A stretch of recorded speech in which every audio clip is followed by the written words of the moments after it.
আমাদের ট্যাক্সের টাকাটা হারামে দেওয়া হচ্ছে নাকি উচ্ছন্নে দেওয়া হচ্ছে? পশ্চিমবাংলার এই রাজনীতি ছিল না, সৌজন্যতার রাজনীতি ছিল। দুর্ভাগ্য আমাদের সেই রাজনীতিকে কুলসিত করছে রাজনৈতিক কারবারিরা। এদের হাত থেকে বাংলাকে মুক্ত করতে হবে। শুভেন্দুবাবু আজ পর্যন্ত যে কটা কথা বলেছেন বাস্তবের সাথে মিল আছে? শুভেন্দুবাবুর বর্তমানে যে দলে আছে, আমি বর্তমানে কেন বললাম, কখন উনি কোন দলে যাবেন আর বোঝা মুশকিল। বিগত দিনে দুটো দল তিনি পরিবর্তন করেছে, আগামী দিনে কটা করবে বলতে পারছি না। 2014 সালে 60 থেকে 61 টাকা দিলে একটা ডলার পাওয়া যেত, আর আজকের দিন আপনি 90 টাকা দিতে হচ্ছে। 89 টাকা 26 পয়সা মতো দিলে একটা ডলার পাচ্ছেন। মানে দেশ এগিয়ে যাচ্ছে না, পিছিয়ে আসছে।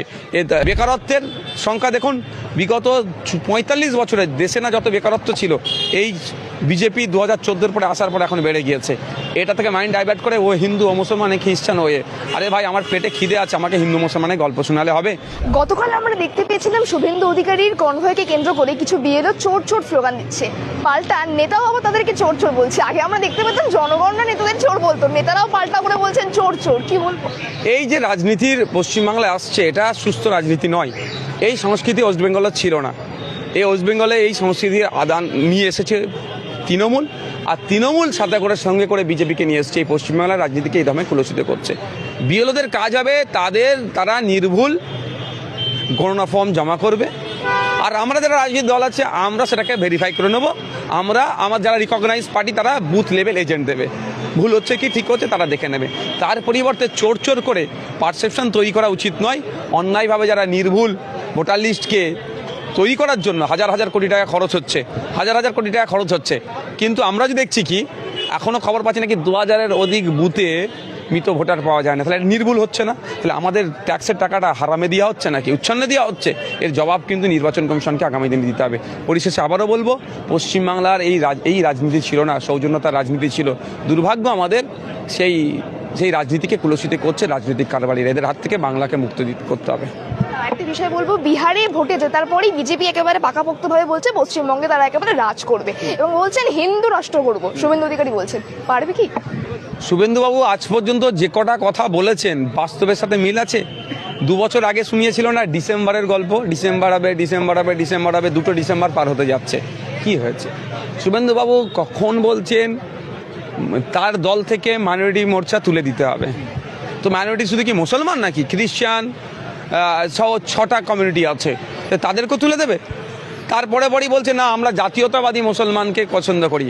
আর কে জাতীয়তাবাদী মুসলমান সে শুভেন্দুবাবুর সার্টিফিকেট দেবে নাকি?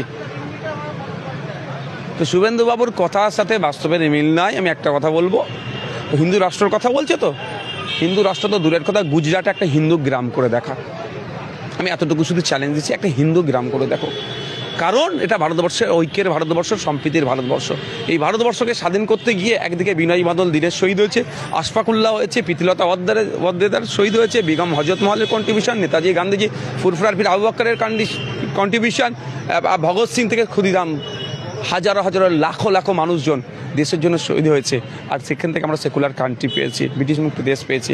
এখন কিছু ব্রিটিশের দালালরা আমাদের মধ্যে যে ঐক্য আছে সেই নিয়ে বিনষ্ট করার চেষ্টা করছে। অ্যাকচুয়াল শুভেন্দুবাবুর এটা বলার কারণ কি জানেন? শুভেন্দুবাবুর বর্তমানে যে দলে আছে, আমি বর্তমানে কেন বললাম, কখন উনি কোন দলে যাবেন আর বোঝা মুশকিল। বিগত দিনে দুটো দল তিনি পরিবর্তন করেছে, আগামী দিনে কটা করবে বলতে পারছি না। বর্তমান যে দলে আছে সেই দল 2014 সালের আজকে দিনে স্বপ্ন দেখিয়েছিল।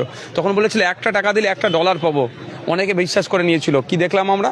2014 সালে 60 থেকে 61 টাকা দিলে একটা ডলার পাওয়া যেত, আর আজকের দিন আপনি 90 টাকা দিতে হচ্ছে। 89 টাকা 26 পয়সা মতো দিলে একটা ডলার পাচ্ছেন। মানে দেশ এগিয়ে যাচ্ছে না, পিছিয়ে আসছে।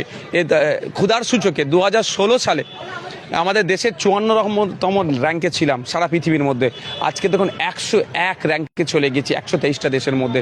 দেশ এগোচ্ছে না, দেশ পিছিয়ে যাচ্ছে। ওই জন্য মানুষের মাইন্ডকে ডাইভার্ট করতে হবে।